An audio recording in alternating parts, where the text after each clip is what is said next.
Toh nanti dampaknya ke saudara sekjen atau Pak Ketum itu kan tergantung peserta atau teman-teman daerah ini menilai kinerja yang telah dilakukan selama ini. Konsekuensi lo. Iya, misalkan kalau lagi nanti rapat munas gitu kan, tiba-tiba Pak Priyo jadi sekjen lagi. Ya nggak apa-apa kalau Jangankan sekjen jadi ketum pun boleh. Loh, saya mewakili pertanyaan di daerah nih. Ya, Kalau misalnya Pak Tommy lagi ketumnya, ya silakan saja. Silakan. kalau tiba-tiba Pak Tommy, Silakan, artinya gini loh. Munas itu adalah ruang untuk menata ulang kembali partai ini. Oh, paham. Menata ulang siapa? Mulai dari struktur partai, infrastrukturnya partai, ADRT dan turunannya PU dan sebagainya. Voksinya. Saya dengan Pak Badar bisa juga nggak terpilih di Munas, Iya, gitu loh. Iya, paham. Karena untuk menetapkan kriteriaan dan sebagainya bisa juga. Apa nanti Priyo kepilih lagi? Silakan sepanjang peserta Munas menggendakin semua kan gitu. Ya, pemilih Gitu. suaranya kan peserta munas. Elham pun bisa mencalonkan selama itu. Saya mau nyalonin kalau gitu. Ada mengusung, kan? Saya mau usung saya dong gitu. Lanjut sedikit lagi. Satu pertanyaan lagi.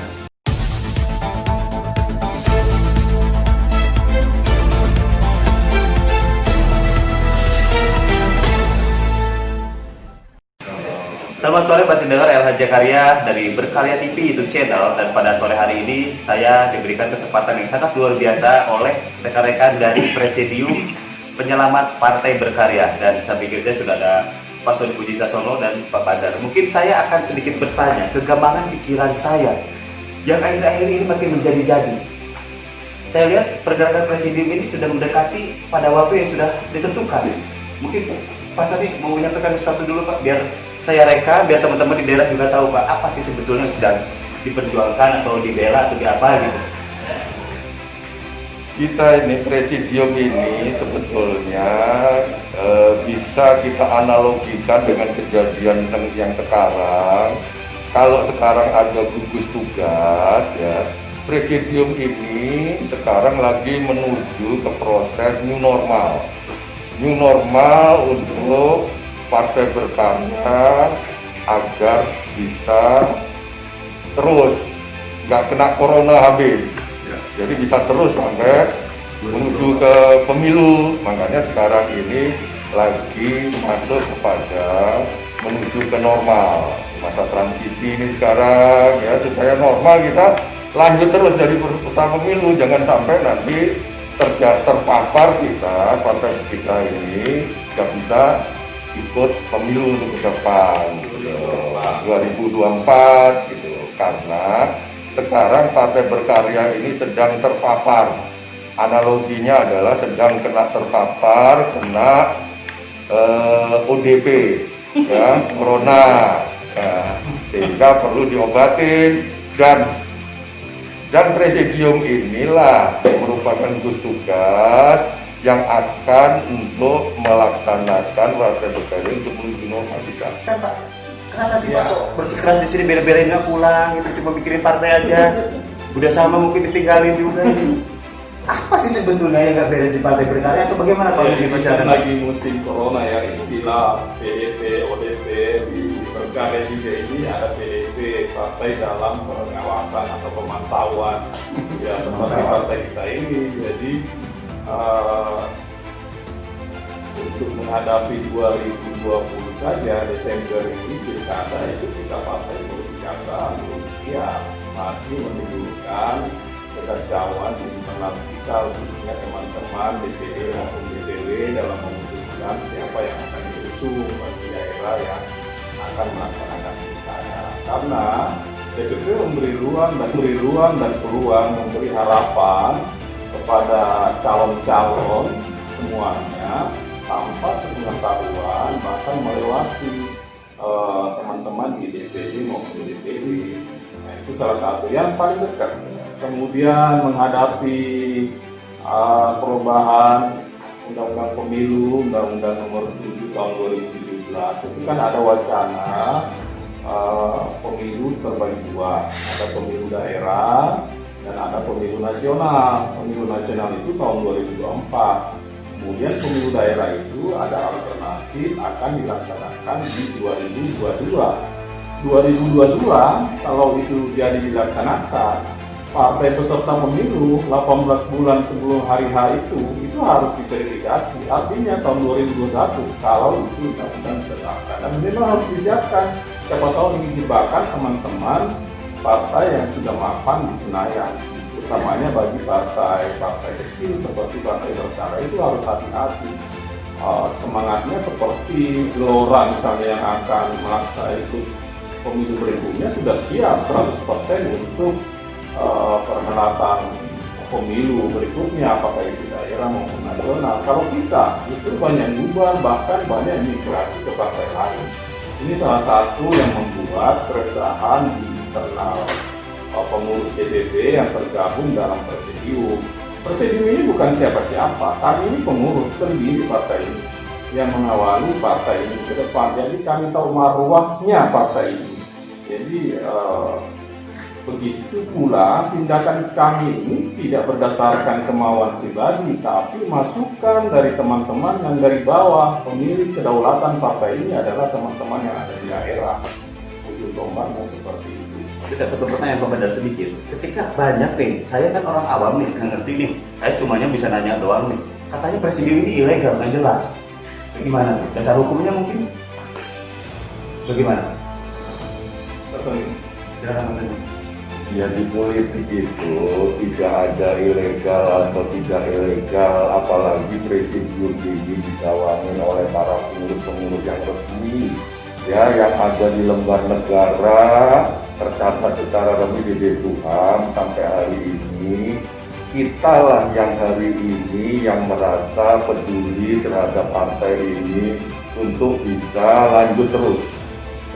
Apakah yang lain ada memikirkan seperti itu? Ya mungkin ada dalam benaknya, tetapi mereka bingung untuk mengimplementasikan. Kalau kita langsung menangkap aspirasi kawan-kawan di daerah sehingga kita wujudkan semua aspirasi di daerah itu.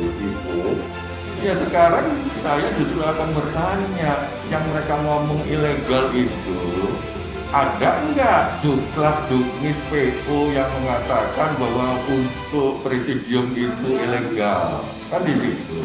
Persoalannya di partai ini nggak ada PO juklak juknis. Kita mau tanya, siapa yang untuk jadi juru bicara di partai ini? Nggak ada. Siapa motor penggerak organisasi partai di partai ini? Di semua partai itu mempunyai motor penggerak organisasi, dan motor penggerak organisasi itu di mana-mana adalah di tingkat kesekjenan. Apakah tingkat kesekjenan sudah melakukan peran dan fungsinya untuk menggerakkan organisasi partai ini?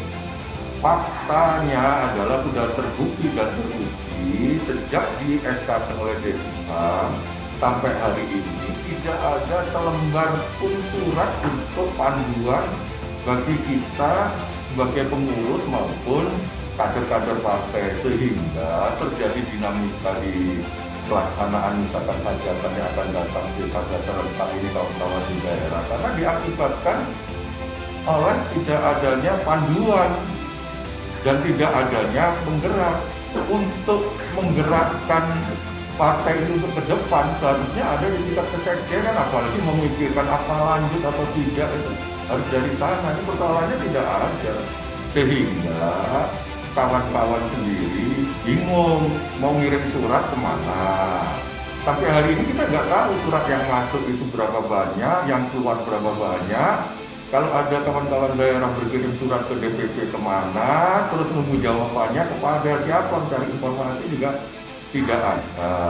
Itu persoalannya. Dan yang kedua, saya pikir agar kawan-kawan tidak bingung karena tidak ada panduan, tidak ada juklak dan juknis, saya pikir kawan-kawan di daerah berkaitan dengan hajatan besar pilkada ini ikutin aja dengan tahapan undang-undang itu sendiri, bahwa proses itu kan dilakukan di daerah, yang lakukan daerah. Jadi kalau ada oknum-oknum siapapun, masyarakat yang tidak mengikuti tahapan mengenai pemilu serentak ini, tolak aja dari daerah, kan gitu loh. Tahapannya itu, tahapan keduanya baru ke pusat. Kalau tiba dia melambung langsung ke pusat, berarti dia melangkahi tahapan. Kalau menurut saya kawan-kawan di kabupaten kota maupun provinsi tolak aja kalau yang tidak mengikuti tahapan tersebut karena itu adalah ketentuan. Oke, saya puas sekarang. Jadi saya sekarang puas paham, dan sebagai media saya paham ternyata presidium ini jelas kok terdiri, ada di SK juga, dilindungi undang-undang juga di bapak-bapak ini. Dan ya saya sebagai media juga mencoba untuk bisa menelaah apa sih sebetulnya masalahnya, di mana sih, apa sih masalahnya. Tapi ya sekarang saya sudah terang benderang dengan beberapa kali saya sampai ke presidium untuk melakukan wawancara eksklusif. Nah mungkin satu lagi Pak Badar nih. Terima kasih atas pencerahannya ini. Saya sekarang agak sedikit cenghar nih kalau bahasa Sundanya. Mungkin Pak Badar, dari Pak Badar nih, karena Pak Badar kan dulu sekjen nih, Sekretaris Jenderal Partai Berkarya kemarin ya. Nah, tolong berikan pandangan ke saya dari awal kenapa presidium ini dilahirkan dan untuk apa. Tolong mungkin bisa diceritakan lebih detail lagi agar saya bisa mendengarkan lebih paham lagi apa sih sebetulnya. Karena di daerah di tempat-tempat yang lain yang membicarakan masalah ke depan partai berkarya ke depannya, verifikasi lagi itu lagi. Ya saya lihat juga perlu di presidium. Jangan Bapak. Jadi kita juga harus belajar dari perkembangan atau perjalanan partai yang ada di Indonesia ya. Ini kan partai baru berkarya. Dinamika internal di partai berkarya ini jauh lebih besar dinamika yang terjadi di partai-partai yang sudah ada, yang sudah berjalan. Misalnya saja PDI, bagaimana PDI berubah jadi PDI Perjuangan. Kita sebagai orang yang hidup pada masa itu sudah menjadi saksi sejarah. Bagaimana partai Golkar terjadi dinamika internal sampai timbul juga namanya presiden lama, dan kita pernah dilakukan, dan kita perlu belajar dari apa yang terjadi di partai-partai itu. Dan saya yakin belum lagi P3, Hanura dan sebagainya, dan teman-teman yang bergabung di berkarya saat ini kan teman-teman yang sudah punya pengalaman latar belakang partai yang ada sebelum mereka bersama-sama di berkarya. Dan ini kita kumpul bersama-sama menyatukan visi-misi bagaimana rumah kita ini, partai ini bisa selamat atau bisa berada sampai peserta pemilu 2024 bahkan seterusnya. Kita tidak ingin melihat partai ini jatuh bubar dengan sendirinya, karena kepatuhan kurang lebih 2 tahun ini tidak ada apa-apa yang kita lihat, bahkan kekacauan dan permasalahan yang timbul. Kita sebagai yang tahu marwah partai ini tentunya tidak mau melihat partai ini hancur dengan jalan. Makanya presidium ini muncul untuk menyelamatkan partai ini dari sisi manapun.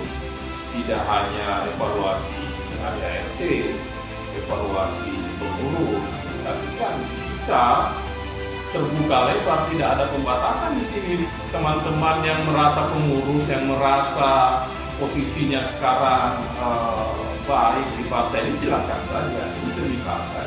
Kalau toh memang kinerjanya bagus, silakan dilanjutkan. Kalau tidak, ya tahu diri. Pembentukan presidium ini adalah sebenarnya jalan terakhir atau jalan buntu yang telah dilakukan oleh teman-teman pengurus. Beberapa kali kami dari pengurus DPP, baik itu selaku majelis tinggi maupun pengurus DPP pusat, itu meminta untuk bagaimana partai ini mengadakan rapat evaluasi untuk perbaikan kondisi di mana kita pada pemilu 2019 kita sudah melihat hasil kita di 2,09%. Bagaimana ini untuk pemilu 2024 kita lipat gandakan supaya bisa lolos masuk ke Senayan pula dengan teman-teman di daerah. Bagaimana kita mengevaluasi apa sebenarnya yang salah di internal kita, apa yang harus diperbaiki. Tapi ini kan tidak, justru tidak ada komunikasi, tidak ada produk-produk dari partai yang dikeluarkan oleh kesekjenan dalam bentuk turunan dari ADRT berupa PO, berupa Juklak, berupa Juknis. Itu kan tidak ada, dan itu harus ada di setiap organisasi, apalagi namanya partai politik, partai milik publik, bukan sebagai ormas atau perusahaan atau CV atau organisasi milik pribadi. Ini partai politik.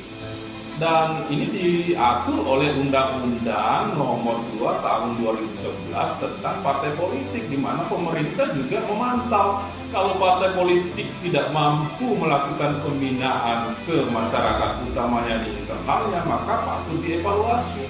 Sehingga solusi untuk perbaikan ini oleh beberapa teman di Dewan Pimpinan Pusat, bagaimana kalau kita membentuk tim namanya Presidium Penyelamat. Kenapa Presidium? Karena kedudukan kita di antara Presidium itu sama. Tidak ada yang di atas, tidak ada yang di bawah. Itu namanya Presidium. Sama kedudukan, sama hak dan kewajiban. Sehingga penugasannya saja yang berbeda.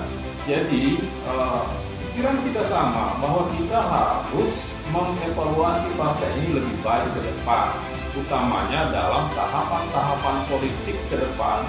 Tahapan politik ke depan, tahun ini ada Pilkada 2020, tahun depan ada evaluasi atau verifikasi, tahun 2022 apalagi, kemudian 2024 puncaknya pemilihan presiden dan wakil presiden, DPRD dan DPR RI. Itu kan semua adalah tahapan-tahapan politik yang harus dilalui partai politik kalau ingin partai politik itu eksis. Di negeri kita ini yang tercatat Kementerian Hukum HAM ada 74 partai politik, termasuk terakhir Partai Gelora Indonesia. Dan untuk menjadi peserta pemilu itu tidak mudah. Kita sudah melalui itu tahapan verifikasi, bagaimana susahnya. Di tahun 2016 itu kita mulai, kemudian di 2019 kita diumumkan menjadi 2018 kita diumumkan menjadi peserta pemilu 2019, kan itu luar biasa pencapaian. Dan waktu itu kurang lebih 50 parpol yang mendaftar ke KPU, kan hanya berapa yang lolos jadi peserta pemilu akhirnya, hanya 14-14. Jadi itulah yang kekhawatiran yang membuat kita ini, kami di Presidium, saya kira berkarya ini bisa lolos nggak pemilu 2024 kalau kondisinya seperti ini. Kita saja yang semangatnya tinggi besar sekali di tahun 2016 itu sudah ngos-ngosan. Bagaimana dengan sekarang ini santai-santai saja, justru terjadi pembiaran sana sini. Mungkin sebulan 2 bulan bisa kali verifikasi kepada. Itu teori. Jadi verifikasi itu bukan sebulan 2 bulan. Kalau mau ini, jangankan partai kecil, sekarang partai besar saja sekarang sudah mempersiapkan perangkat-perangkatnya, keanggotaannya, kesekretariatannya, pengurusnya sudah full untuk diverifikasi dan siap untuk ikut pemilu. Tapi selain verifikasi kan ada tahapan pemenangan lagi setelah keanggotaan ini, bagaimana meraup simpati, bagaimana meraup suara di 2024 nanti, apa yang harus dilaksanakan, itu kerja-kerja tim pemenangan juga. Itu kan tidak harus dipikirkan dalam 1-2 bulan, itu tahunan. Terima kasih Bapak Darwas, luar biasa nih Bapak Dar ini. Dan ada satu yang mengganjal di dalam pikiran saya ketika kita bicarakan Presidium Penyelamatan Partai Politik Pak Sony ya. Iya Kak, sebetulnya kalau Presidium terjadi munas dan segala macamnya, perubahan struktur itu ganggu nggak sih terhadap caleg-caleg yang sudah jadi, caleg-caleg yang sekarang berada di daerah itu pengaruh nggak sih? Jadi gini ya, keberadaan Presidium ini sudah melalui jalan yang panjang dan berliku. Saya katakan jalan yang panjang dan berliku karena Presidium adalah merupakan akumulasi dari semua persoalan dan semua gagasan, semua ada di situ. Mengapa saya katakan demikian? Bahwa apakah usulan dan lain sebagainya sudah pernah disampaikan kepada ketum ataupun DPP? Saya katakan sudah. Ya. Bahkan saya adalah pelakunya dan saksi sejarah dalam rangka untuk diminta mempersiapkan apa untuk partai ini ke depan.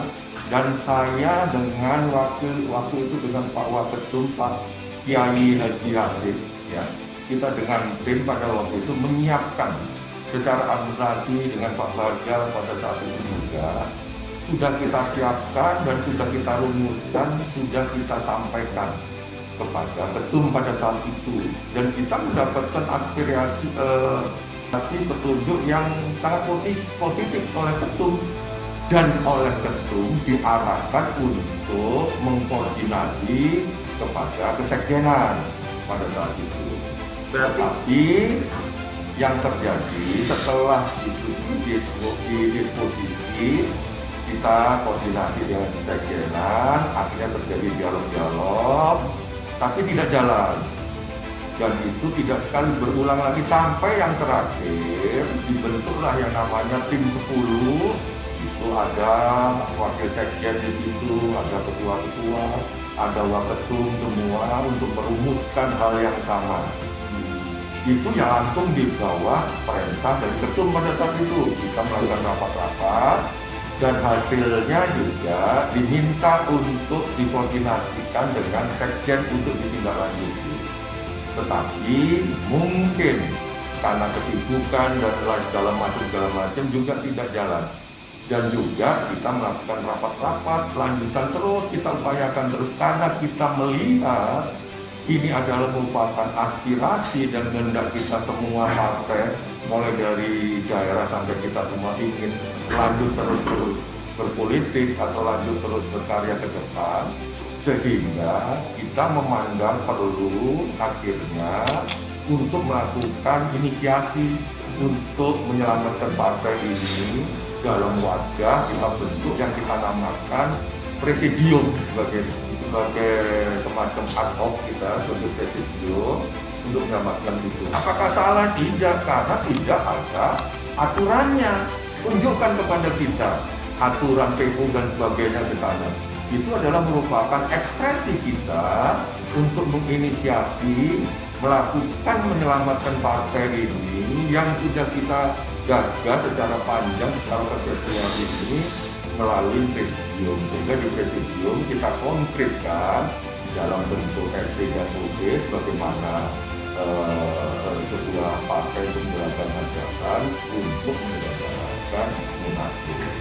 Jadi munaslup itu sendiri tidak ada kaitannya kita ketidaksukaan dengan personal, tidak kesukaan dengan kelompok, dengan institusi dan lain sebagainya. Yang ada adalah munaslup itu merupakan inisiasi kita secara bersama-sama yang berkeinginan partai berkarya ini masih lanjut ke depan. Menarik ini. Kalau mereka yang tidak mau lanjut, mau selesai hanya sampai pada periode kepengurusan, ya silakan, itulah politik mereka, gitu loh. Saya mau lanjut ya. Karena apa? Karena ketika kita jalan panjang untuk menginisiasi itu membentuk tim segala macam tidak bergerak, karena pada waktu itu ada jawaban. Jawabannya adalah ngapain untuk melakukan musyawarah maupun rapat, bahkan rapat pleno nanti aja. Kalau sudah selesai masa bakti kepengurusan, kan habisnya 2022. Setelah 2022 itulah yang kita akhirnya berpikiran kalau itu dilaksanakan di 2022 berarti kita tidak bisa ikut jadi peserta pemilu. Oleh karena itu kita berpikiran bagaimana untuk menyelamatkan bisa ikut jadi peserta pemilu. Itulah akhirnya secara aspiratif kita wujudkan, kita bentuk dalam wujud presidium. Kenapa presidium? Karena ada kesetaraan di situ untuk sama-sama menyiapkan partai, jadi kita bersama-sama menuju ke depan. Di presidium apa kita batasin? Tidak, silakan siapapun boleh ikut sepanjang mereka berkeinginan untuk sampai terus partai ini berlanjut terus. Kalau mereka yang tidak terus, pasti dia tidak ingin ikut presidium dan dia tidak ingin munas itu berjalan. Itu aja intinya, di situ aja. Ini menarik dan kalau dari saya pribadi sebagai media bisa lagi ke depan. Saya tambahkan ya. Boleh lanjut. Jadi sebelum kita membentuk presidium ini, berapa kali kita rapat di DPP dan saya lah orang yang paling keras mengkritik namanya Rio Santoso, Sekjen Partai Berkarya saat itu. Jadi sebelum pemilu 2019 pun hingga hari ini saya sudah menyampaikan baik terbuka di media maupun di rapat-rapat internal kita bahwa sebenarnya yang membuat partai ini rusak atau tidak terurus adalah Sekjen Rio Santoso, dan saya minta kepada Ketua Umum Pak Romi waktu itu supaya Pak Prio dievaluasi atau di-BMT-kan oleh wakil sekjennya sambil menunggu atau kalau memang harus menunggu tahun 2022 untuk munaslup. Tapi kan ternyata ini konsep ini yang kita tawarkan juga tidak diterima. Akhirnya ya inilah jalan terakhir. Kita harus melaksanakan munaslup ini sebagai ajang pengambilan keputusan tertinggi di partai, tidak ada lagi di atas munaslup ini. Jadi supaya semua bisa bersuara, memberi masukan bagaimana partai ini, apakah kita bubar saat ini atau lanjut. Kalau lanjut, ayo kita sama-sama membenahi bersama. Oke. Nah, aku pikir udah cukup panas semua. Oke, saya closing dulu. Luar biasa sekali. Begitu kok. Luar biasa sekali. Saya jadi flashback ke beberapa tahun ke belakang ya.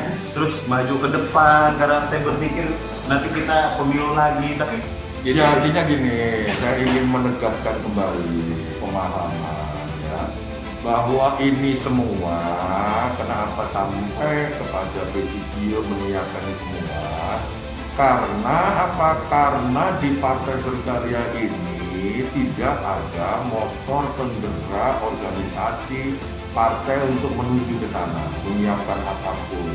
Ya kalau partai tidak ada yang gerakkan dan sebagainya kan terjadi stagnasi. Inilah yang dipahamin. Kenapa kita berkali-kali rapat, dibentuk tim segala macam, terus oleh ketua umum diaspirasi dan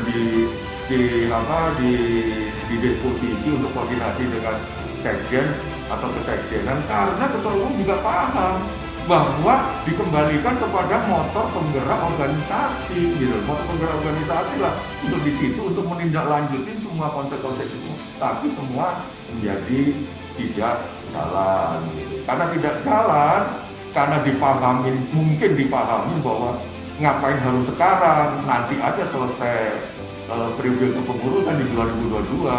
Itulah menjadi akumulasi kita untuk menginisiasi dengan teman-teman semua untuk melakukan penyelamatan partai melalui Presidio. Apakah salah? Nggak salah, karena nggak ada juga itu, nggak ada aturannya, gitu loh. Apakah ada aturannya? Nggak ada di sini, gitu loh. Kita mau bikin aturan, partai dimanapun punya rambu-rambu, karena ini partai politik, gitu loh. Dan rambu-rambu itu sebagai panduan bagi kita bersama-sama, kawan-kawan di daerah berpolitik dan sebagainya. Carut-marutnya dinamika pilkada serentak, kawan-kawan sekarang terjadi dinamika seperti ini, perselisihan dan sebagainya, ada yang tidak melalui tahapan segala macam. Memang karena kita tidak mempunyai panduan dan petunjuk dan juga, jadi suka-suka saja menurut kebijakan mereka masing-masing. Kebijakan itu bisa juga bijak di sana, tapi tidak bijak di sini. Akhirnya di situ. Jadi ya masing-masing mengekspresikan. Jadi aku tambah lagi. mungkin Pak Bajar ada tambahan lagi? Ya, jadi aku lihat ada beberapa oknum yang semacam cacing kepanasan dengan keberadaan Presidium ini dan pelaksanaan munaslup. Ya, saya kira santai-santai saja lah.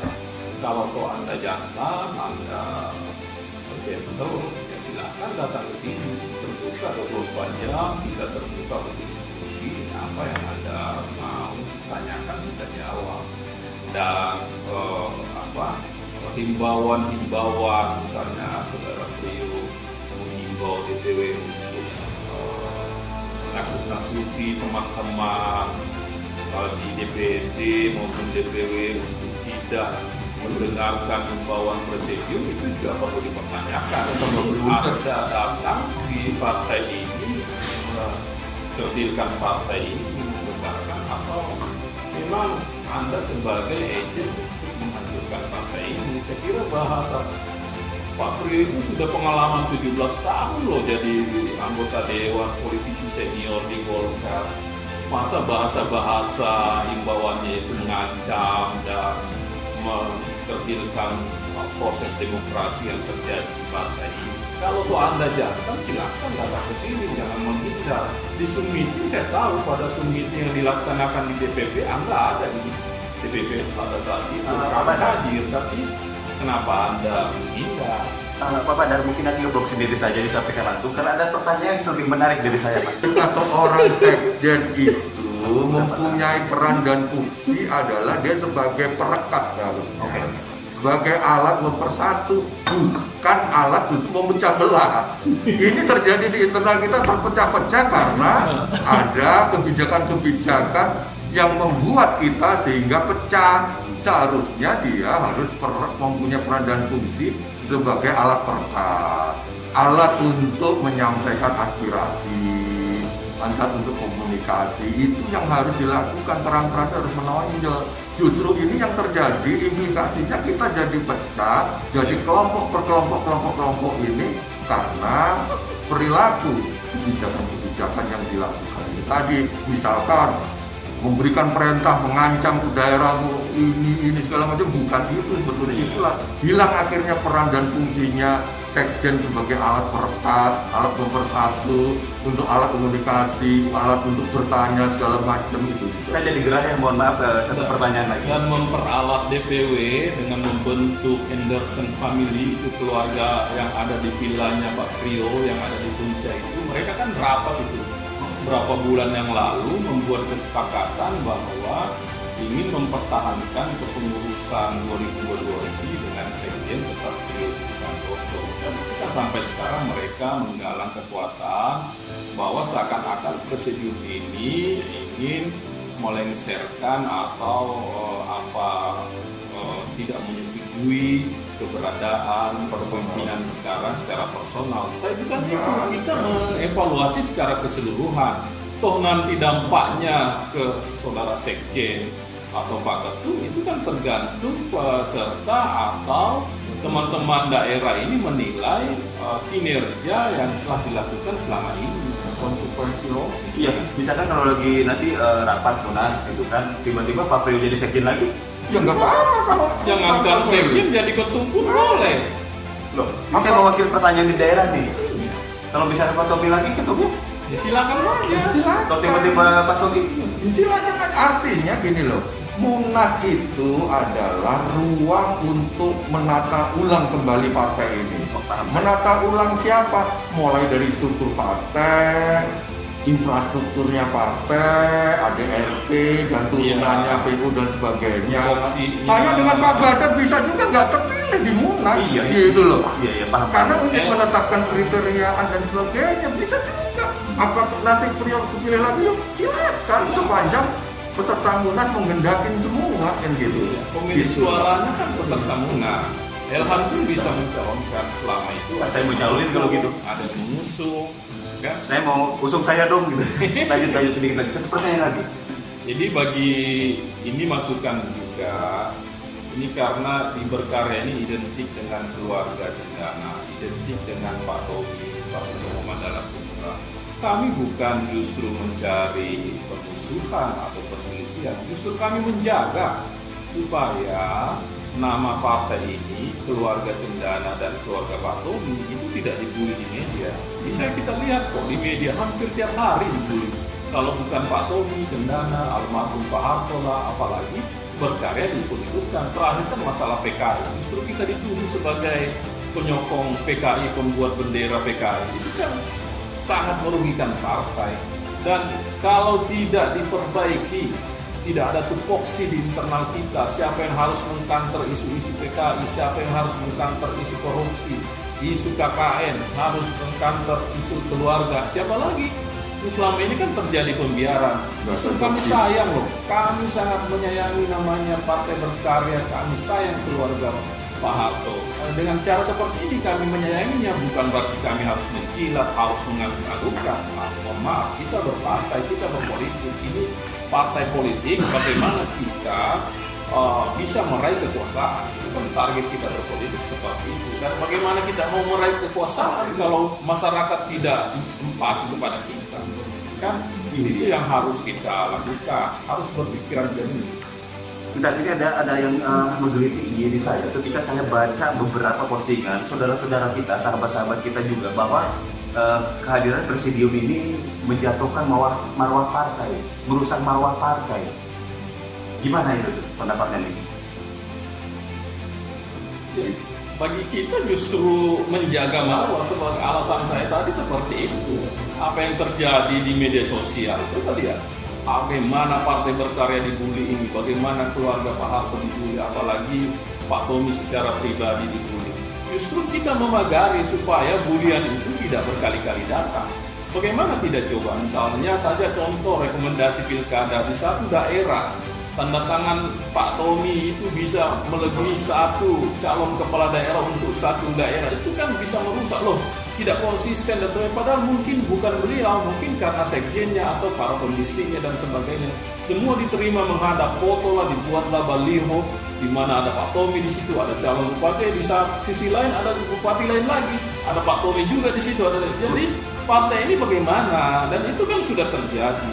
Itu hanya contoh di internal kita. Bagaimana yang lain? Dan masih banyak lagi cerita-cerita yang datang yang bisa membuat partai ini betul-betul ringsek. Jangankan mempertahankan 2,0 bisa 0,2 jadinya. Jadi kita tidak posisi Pak Tommy atau keluarga atau siapapun itu tidak harus bahwa harus di posisi ketua umum atau bagaimana. Saya kira di Munaslup kali ini perlu kita berpikir jernih bersama-sama. Siapa yang harus jadi eksekutor partai ini, yang garda terdepan menjaga marwah partai ini, dan mungkin ada yang di belakang layar seperti Pak Tommy dan keluarganya yang seperti Pak Harto membina organisasi-organisasi pada zaman beliau berkuasa. Saya kira posisi tidak berarti kita harus menyingkirkan apa yang justru kita mengagungkan dan mengangkat marwah beliau. Kalaupun itu diterima yang kami, tapi kalau tidak ya silakan saja. Jadi ini tergantung dan berulang lagi kepada teman-teman selaku pemilik partai semuanya yang ada di daerah, yang ada di pusat, yang ada di mana saja, di tingkat DPD, di tingkat DPD, bahkan sampai tingkat RT. Ya ini kita keluarga besar partai ini kita harus lebih baik dari kemarin apabila kita masih mau eksis. Ya, tadi menambahkan apa disampaikan Pak Badar tadi, ya, jadi presidium ini justru menyelamatkan marwah partai. Karena apa? Bukan rahasia lagi sekarang ini Partai Berkarya terjadi kegaduhan di daerah-daerah segala macam, ya kan, di pusat juga. Karena apa? Karena yang tidak ada panduan gitu loh. Oleh karena itu Presidium ini menyelamatkan marwah partai ini dengan meletakkan fondasi-fondasi infrastruktur yang dipakai sebagai alat untuk menggerakkan manajemen organisasi partai. Ada di situ. Tapi sudah cukup lah itu. Terima kasih banyak atas waktu Badar dan Pak. Yang jelas kami Presidium dalam pelaksanaan Munaslup ini tetap mengundang Pak Tommy dan siapa saja, Pak Priyo silahkan datang, siapapun yang tidak setuju dengan silahkan datang melihat langsung. Jangan kalau ingin sayang partai ini, ingin melihat partai ini lebih baik, ayo kita sama-sama duduk memikirkan bagaimana partai ini ke depan melalui pengambilan keputusan tertinggi di partai ini yang insya Allah segera akan dilaksanakan secara demokratis dalam waktu tidak berapa lama lagi. Terima kasih Pak Sony Pak Badar, dan semoga rekaman ini bisa memberikan pembelajaran untuk teman-teman. Ya, terima kasih juga. Elham sendiri masih mau ikut pemilu nggak di 2024 atau 2022 apabila ada pemilu daerah? Masih lanjut nggak dengan Partai Berkarya, ingin lanjut terus nggak? Atau sudah punya sekoci partai lain? Punya partai lain? Kalau sudah punya sekoci partai lain, pasti motivasinya supaya partai ini tidak bisa jalan, tidak bisa besar, dan tidak setuju dengan Munas, pasti itu orang-orang yang sudah mempunyai sekoci lain. Nah, sekarang saya tanya kepada Bung Elham kan gitu. Hati kecil berbicara, saya ingin pemilu lagi ke depan. Ya. Masih punya hati berarti. Iya, saya pengen ikut pemilu, berkarya harus tetap jalan terus. Ya. Ya, kembalilah ke jalan yang benar. Jalan ini selama ini saya salah. Pemirsa mungkin sudah dulu ya. Ihdinas siratal mustaqim. Ya, teman-teman khususnya dimanapun berada, Partai Berkarya saat ini sedang naik daun dengan lahirnya Presidium Penyelamat. Tadinya saya bingung apa yang diselamatkan, tapi ternyata setelah mendengarkan langsung dari sumbernya, tidak katanya, dan saya tanya langsung, dan saya rekam. Saya Sekarang paham. gini aja, kalau menurut Bung Elham, kalau benar partai ini mau dilaksanakan penataan ulang sesuai dengan masa bakti kepengurusan di 2022, kira-kira partai ini bisa terus lanjut terus nggak, bisa ikut peserta pemilu nggak? Kalau sudah masa bakti 2022 tanpa ada pergerakan apa-apa ya nggak mungkin bisa lanjut lah. Ya, itulah jawabannya konkret itu ada di. Kok jadi saya jadi Presidio. narasumbernya? Termasuk kantornya yang jadi sarang hantu. Itu kantor jadi sarangan. Ini menarik, mungkin nanti akan kita bahas di next episode. Dan terima kasih sudah menyaksikan ini, semoga ada hal-hal positif yang bisa dicerna, karena saya bertanya atas dari seluruh pertanyaan teman-teman dan dari seluruh pertanyaan umat manusia, khususnya umat-umat dari Partai Berkarya. Kenapa Presidium ada? Itu menyalahi, itu ini, itu menjatuhkan partai, itu menjatuhkan marwah, itu menjatuhkan.